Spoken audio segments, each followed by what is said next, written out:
Hello and welcome to. Oh, sorry. Just wanted to make a little statement about wearing a mask. If you live in a world where COVID's prevalent, this will help. And if I'm prepared to tell the whole world that I'm a New York Jets fan when I'm walking around the streets and in stores, then I think everybody else can too. But welcome to our final session of Inspiring Workplaces Summer Series. We started 1 week after we were reborn as Inspiring Workplaces. We used to be the Employee Engagement Awards and Employee Engagement Alliance.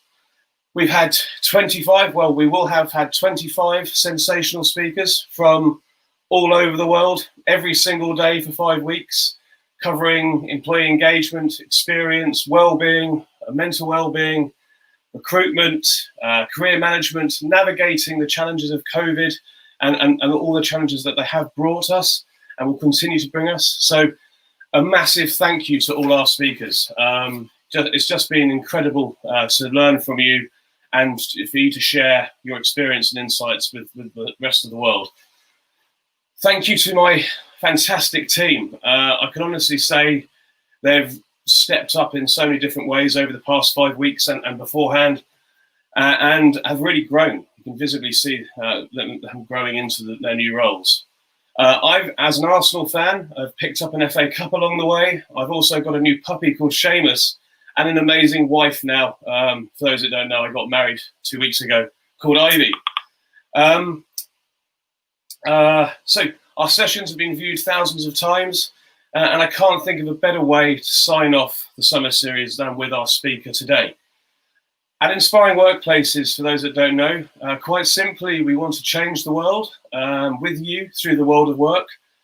And I can't think of a greater and more important change than for us in society to see each other as equals, to be kind, and actually to celebrate the diversity that we all bring to the mix, inside and outside of work. So to today's guest, I met him, a gentleman a few years ago, an award winner in North America, and now Global Director of Inclusion and Collaboration at Cisco. Please welcome Alex Allen. Thank you, Matt. Thank you, Matt. It has been just a vast 3 years. It really has. And, just the past four months have been incredible. Vast 3 years, my friends. I'm just going to toast you in your talk now and the end of the summer series. So I'm going to leave it to you, and I'll be back after your talk to ask you some questions and have one final chat. No problem. Thank you very much. Cheers. Thank you, Matt. And what a great idea with this summer series in the spirit of what we're dealing with our society today. And I'm excited. I'm humbled to share a little of our story. So in this presentation, I'm going to tell you a little bit about me and my personal journey. Also talk about our Cisco customer experience journey to an inclusive and conscious culture. And then lastly, I'm going to talk about proximity and the power of proximity and how our leaders have used this as a foundation of our inclusion and diversity strategy. A little bit about my background to get started. I was a non-traditional student. I went to school the first time to play baseball, and the second time I went to go to school. So I was going to school at night and working during the day. And I had a teacher, her name is Stephanie Narvell, I'll never forget her. And I was taking a class, it was HR 101. And at the end of the semester, she told me to change my major. And I want you all to think about that. So Stephanie inspired me to change my major.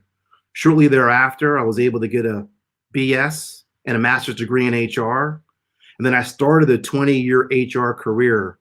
I started off in GE, then I went to Home Depot, Nestle, then to Under Armour. And then I ended up at a company called BroadSoft. And then BroadSoft in 2018 was acquired by Cisco. And at that time, our HR team was folded into Cisco. And my job was to really integrate our company into Cisco and to find a job. And at that time, I was in the interview process for this diversity and inclusion role. And I hadn't really had a specific diversity and inclusion role in my 20-year career, I dabbled in the diversity and inclusion from job to job over my 20 years. And I met Shooty Smith. Shooty Smith's the HR VP for our People in Communities organization, which is AKA HR. And at the end of this interview, she said something to me, and I'll never forget. She said, "How come you're not on my radar?" And I was a little bit frozen at the time, and I paused for a second, and I told her how, grateful I was to be in front of her. But when we think about the spirit of proximity, I wouldn't have been there. I wouldn't have had that opportunity to speak with her if she wasn't proximate to me. So I ended up getting the job. I landed the job, and I became the diversity and inclusion lead for this customer experience organization led by Maria Martinez, our EVP and Chief Customer Experience Officer with the company. And at the time, the organization, our customer experience organization, was in the middle of a massive business transformation. And they were mirroring that with a cultural transformation. And so this role, she wanted it to be funded by her in her business. And so I report up through HR, but I was funded by the business. And it was really one of a kind at Cisco, aligned to one of the business unit heads. And so when we think about, then I got the job and I was thinking, what am I going to do next? What's going to be my process? How am I going to get my arms around the complexity of diversity and inclusion within the organization? And I looked at the organization and we were thinking, what about this organization is unique? And it has a very distinct culture. And that culture was very metrics, goals, data-driven. People were extremely proud. The leaders were ready to embrace diversity. And so we decided, let's create an approach that would actually leverage the culture that we're in. And so we decided to run diversity and inclusion like a business. So we had leading KPIs that were leading indicators and lagging indicators, KPIs. We set up an infrastructure to meet with the leaders on a quarterly basis to show them specifically where their progress was towards those goals and our initiatives. And then what we also did is that we aligned what we call an INC lead, an inclusion and collaboration lead, that was a business person aligned to each one of Maria's direct reports to be able to drive adoption of those KPIs and support the strategy. So this approach wasn't your typical diversity and inclusion approach. We wanted to take a very business-minded approach to it, where we drove transparency, drove accountability, and we simplified a diversity and inclusion plan that was made up of many, many, many items down to a very few key performance indicators in a couple areas where we wanted to focus. But team, I knew something was missing. So in September of 2019, I was so fortunate to, they were having our HR leadership team meeting for a week out in San Jose, California. And part of the week, we were able to witness live a courageous conversation by Brian Stevenson and Chuck Robbins. Chuck Robbins, our CEO. Brian Stevenson is the founder of the Equal Justice Initiative. And they had a courageous conversation. And Cisco is one of these places where they're not afraid to have a conversation. I was just blown away. And the moment that it really struck me, Chuck was mentioning something he read in Brian Stevenson's book, something about if you get close to the disadvantaged in the spirit of mass incarceration and racial injustice, you will be compelled to solve the problem. And then Brian went on to say, there's power in proximity. And when you engage in spaces vulnerably and with an open heart, that's where you'll get the greatest learning. And so somebody in the audience asked a question, and the question was, is there a guide? Is there training? And Brian's answer was, no, there's no guide, there's no training, there's no prep. When you get in these spaces, you will be compelled to help and support the challenges that many others may have. And so I went home that night. When I say home, I went back to my hotel room in San Jose. And I called my parents, and a lot of what Brian mentioned in that meeting was just resonating with me so strongly. And I spent an hour with them, and I thanked them, for their commitment and their strength in the time of the 70s, 80s, and 90s, when racial injustice was at its heat, at its peak. And I just thought to myself, I'm so thankful to have this opportunity to be able to speak and have this role within diversity and inclusion. And so the next month, we had a leadership meeting where Maria brought in her top level leaders, and we had an INC meeting. Inclusion and collaboration is that acronym. And we wanted to talk about our aspirations and the key performance indicators. And at the time, we noticed that our attrition was high, and so we're talking through the KPIs, we're talking through progress, people are brainstorming. And Steve Cox, who is our VP of our digital lifecycle journey organization, he kind of raised his hand in the back of the room and said, well, what can we do? And I kind of gave Shudi a look, and I looked over at her at that point because she knew about the idea that I had from a proximity standpoint. And I said, you should get proximate to your minority talent in your organization. Those minorities were underrepresented. And I proposed to them, we proposed to them at that time to take the concept of what Brian Stevenson said about getting proximate to challenges and apply that to corporate America. So at that point, our customer experience leaders made a commitment in that room, in that moment, in the classic customer experience way, where they have a goal and a metric and a aspiration, that all of the leaders, the top level leaders in our business unit, the two top level leaders, all of them would have 2 proximity meetups per quarter. And what they were going to do was meet with people to understand their experience, their employee experience. And we wanted them to meet with people that were different from them. So understanding that if I'm a man, I'm meeting with a woman, and I want to understand that woman's experience in our company, or I want to understand the Black experience in our company, or I want to understand the Hispanic Latino experience in our company. And yes, absolutely, we had hurdles. We didn't have a full picture of who they were in the organization, because many of our minorities didn't report up through the highest levels. How do we approach them? And then what we did, we were able to overcome those hurdles, team, and we were able to realize the value of proximity. And after 250 proximity meetings in this business unit, and trust me, these meetings were uncomfortable because they were touching the heart of being different. And when leaders were authentic in these conversations, when they were transparent about their intentions, and then when they were vulnerable about how they approached the talent, it was received 100% of the time with gratitude. And so what we did is that we did a small survey of the people that participated in a proximity meeting. 100% of them said they felt safe talking to their leader when it was approached that way. 90% of them said that they had an enhanced employee experience. And 100% of them, again, had gratitude that the leader would actually spend 30 minutes one-on-one with that employee to understand their experience.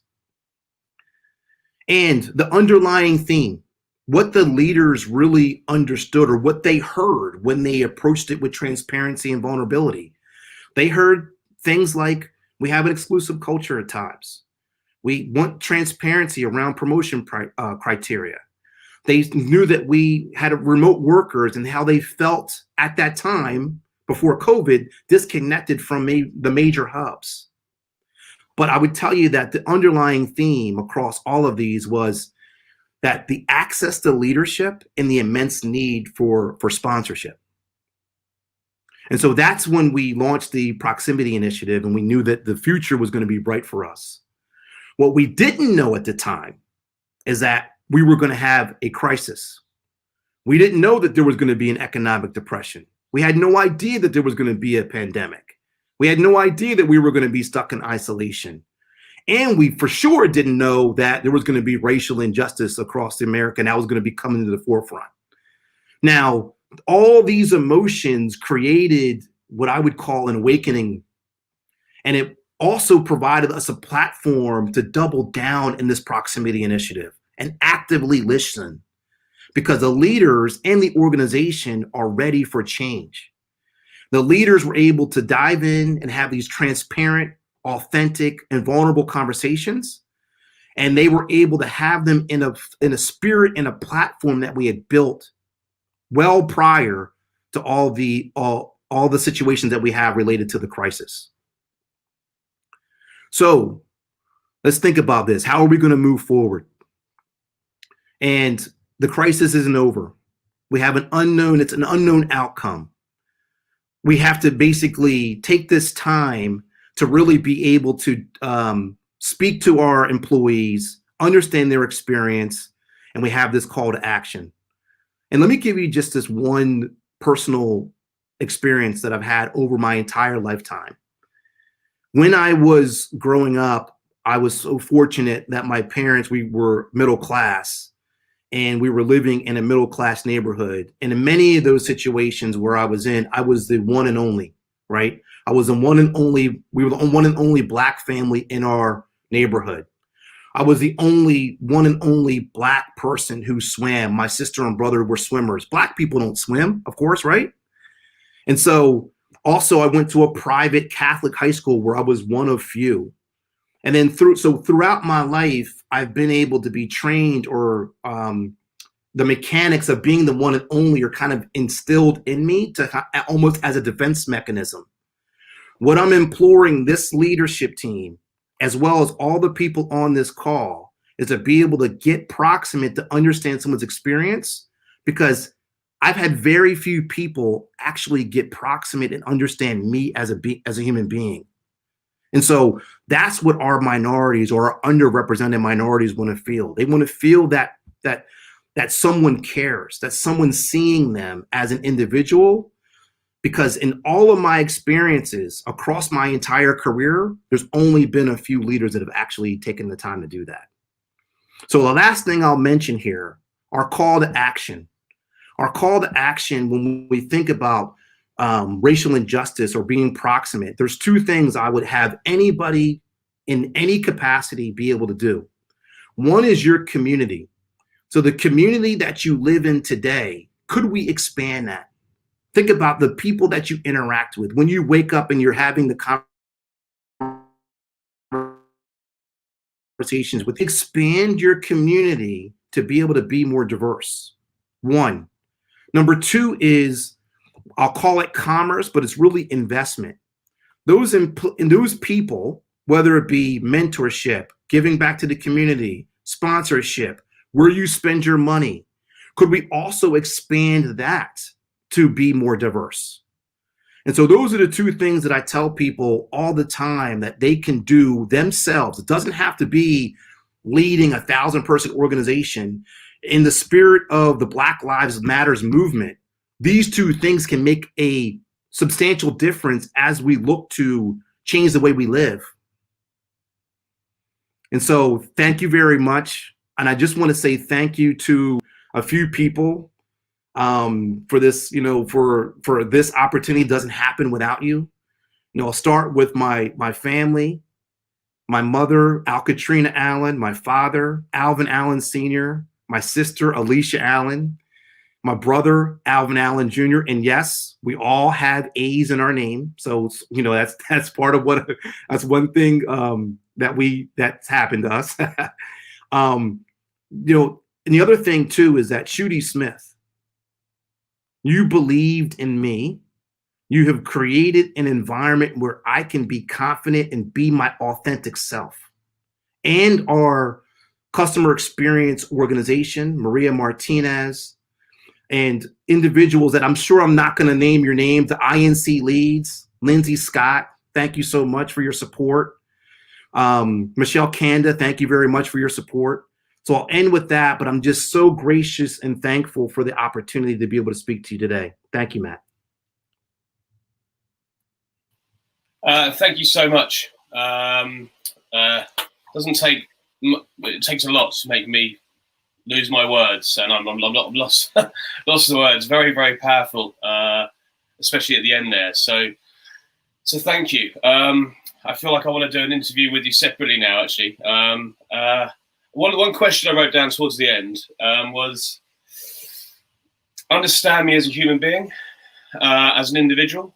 That sounds like, because that's something we fundamentally believe in, bringing the humanity back into the workplace, not seeing that people as colleagues or employees. It's actually just, I'm a person, I'm going through stuff,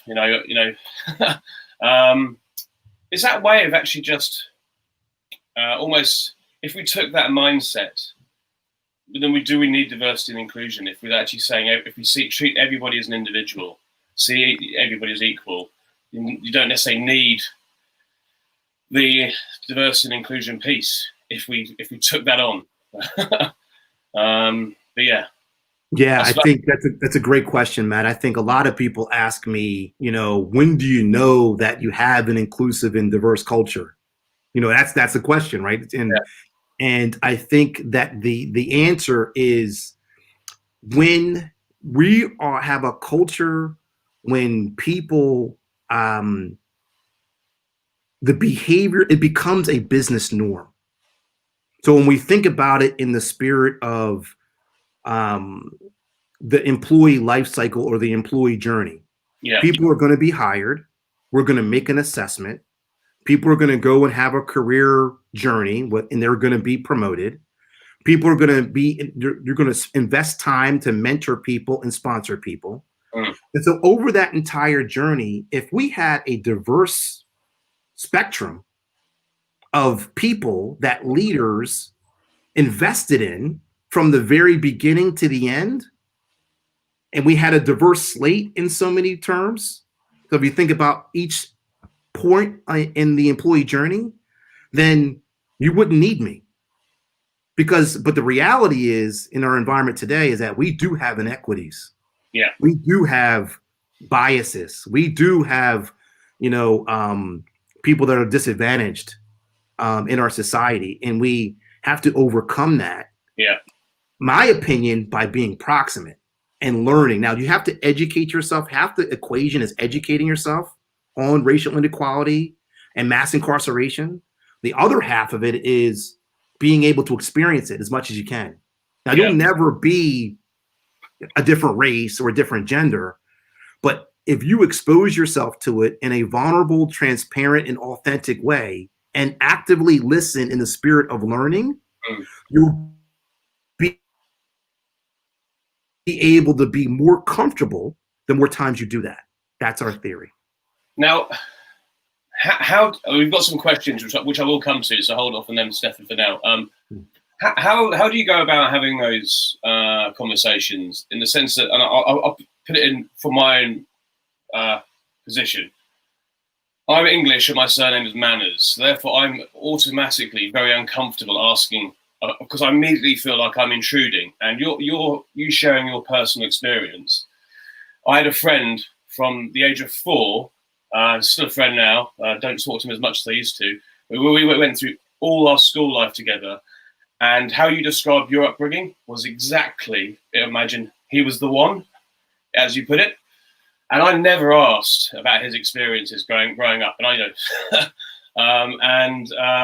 because we were friends, and I wasn't, didn't have any of those feelings in a negative manner. But how do you start to have these proximate, conversations with people and move things forward within an organization? Yeah, I think it's a mindset. It's a mindset to understand that there's going to be uncomfortable moments. So many people ask me, do I go by Black or do I go by African American? That's an uncomfortable question right there. And I think when we go into these conversations with a spirit of vulnerability, it's so difficult for people to be vulnerable. And so if I go into it like, I'm not going to may not approach this right, I may not say the right thing, but just understand that I want to show empathy and I care, and I'm seeking to understand. The other part of it is transparency. Hey, Matt, I'm meeting with you for this meeting. I want to understand your employee experience because you are a white man. And I I can't relate with that. Going back to the vulnerability piece, Yeah. But I'm here to seek to understand and learn. So you be transparent, and then that leads to being authentic. Yeah. You can't be unauthentic. There can't be, writing down questions, or it can't be a script. It's got to be very authentic, and in the spirit of the conversation needs to be honest. That's how you build trust. Yeah. When you and I build trust, then I'm more apt to open up. I'm more apt to share things with you. The other point I'll mention just before we go to the next question is, and I tell people to do this organically. Don't just call somebody up out of the blue that you don't know. There are always interconnections of people in the spirit of, cross-functional teams in the corporate world, or social outfits, or networks, or even when you give back to the community. You might go in those spaces right at that moment, and you will have an opportunity organically to have a conversation. Don't try to go about those in a way that it wouldn't be authentic. Yeah. Does that help? It does. And I've got a lot more questions, but I also love the fact that 100% of people felt safe in those meetings. That's a stat and a half. So let's go to the first question from Nelly. She has two questions. I think that should be coming up on the screen. Can you see the first one there, Alex? Yes. Yeah, that's a great question, Nelly, and thank you. And I know Nelly from our days at Under Armour, so thank you, Nelly, for attending. Fantastic. It's great. Was the proximity initiative something the company was aware of below ELT? And so the answer is maybe so, but what we brought was an intentionality to it. We wanted to bring a consciousness to it. And so when we had that, going back to the conversation with Bryan Stevenson, in the spirit of, kind of corporate social responsibility, in the spirit of giving back to the community, that was the kind of the underlying theme behind that conversation. So I think executives were aware of that. We did encourage our executives to go in these spaces in that spirit.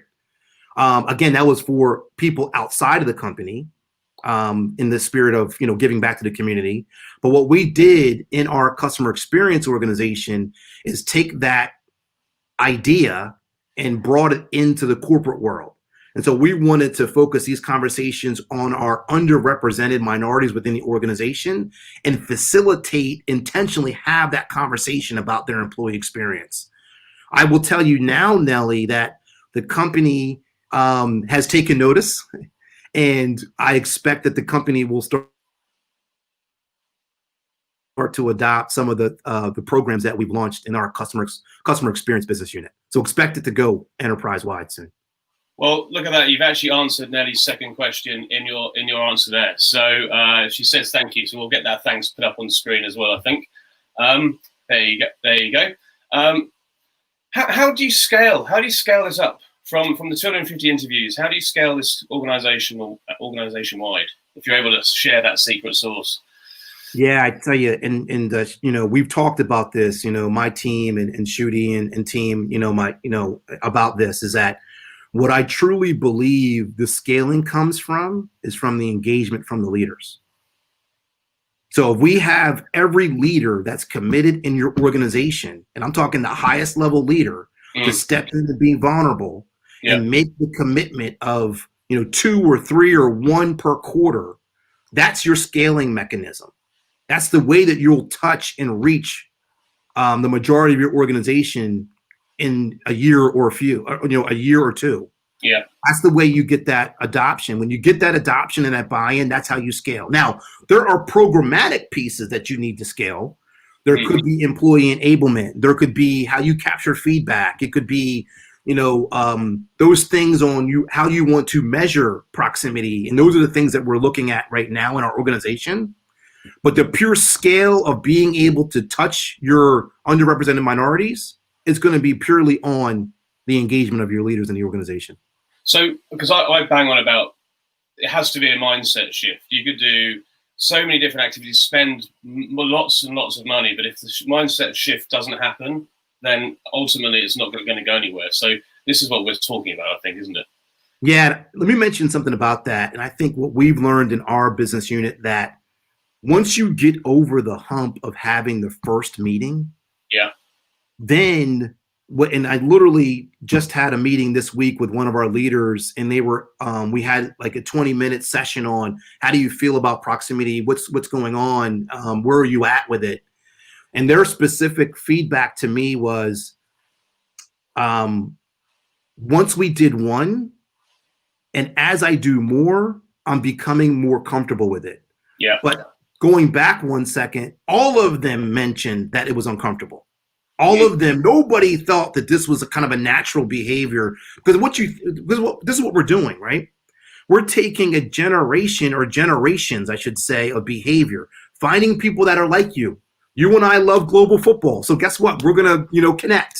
Yeah. And we're asking people to go seek difference, go see different race, go see different gender, go see different sexual orientation, whatever that may be. That's the difficult part. That is the absolute difficult part in this conversation. And to build a professional relationship around seeking difference is counter to how we've thought. Yeah. But once we able to overcome that, and you do multiple meetings, you actually get more comfortable and you're able to have these conversations naturally. Yeah. More so than it being forced or intentional. And that's kind of where it links to our conscious culture, being conscious about who we invest our time with, the decisions we make, who we collaborate with, and those things. And I'll tell you what, you're going to become a better human being for doing this. This is limited to work. You're going to come out of this being a much better human being as well. I think you might have answered this, but let's go to Lauren's question.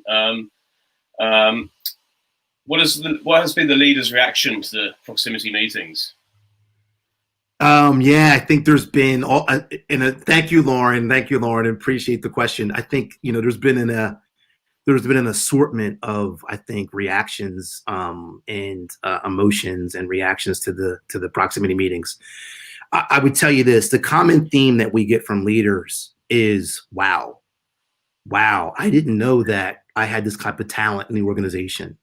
Oh, wow, I didn't know that we had this particular process or procedure that may be supporting, discrimination or bias in our workplace.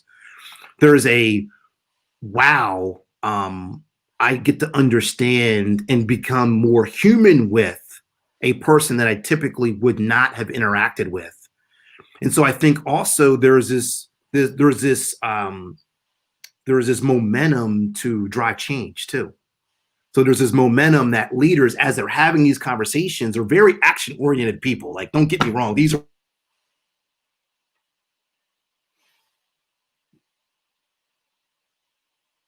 A-type personalities. They want to know the normal reaction is in this action mode of how do we channel the actions to solve the problems.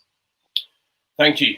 Great question. We've got another great question from Debbie. I think it's coming up on the screen now. It seems like you have made great strides, which I'll fully echo that sentiment with the leaders. Do you have ideas on how to turn colleagues into allies? Yeah, and I think this is it. I really, truly believe that when leaders and people are proximate to difference, if they go into it with the right mindset, being vulnerable, transparent, and authentic, they come out of it with extreme great learnings. And in that perspective, they are then educated from an experience standpoint on how they could then drive change. So I do think in these conversations, we're turning leaders, they're converting the allies naturally. Now, I will point this out. If you never get to the point where you're ready to have a proximity meeting, then you're not going to naturally be an ally. But by being proximate and understanding the challenges, when we get, they're turning people that may be unaware or uninformed about cultural differences. And in that conversation, they are turning into allies by taking action based on the feedback they receive. But that first step is a big one. Thank you. Any other questions from the audience? Because I'll just put that out there now. Alex, any final sentiments from yourself that you'd like to share? Yeah, I think that people on this call, please get to understand people that are different than you. Understand them in a way that isn't just surface level. In my career, I have been in places where I'm shocked by the assessment of me or the thoughts that may be coming from someone about me.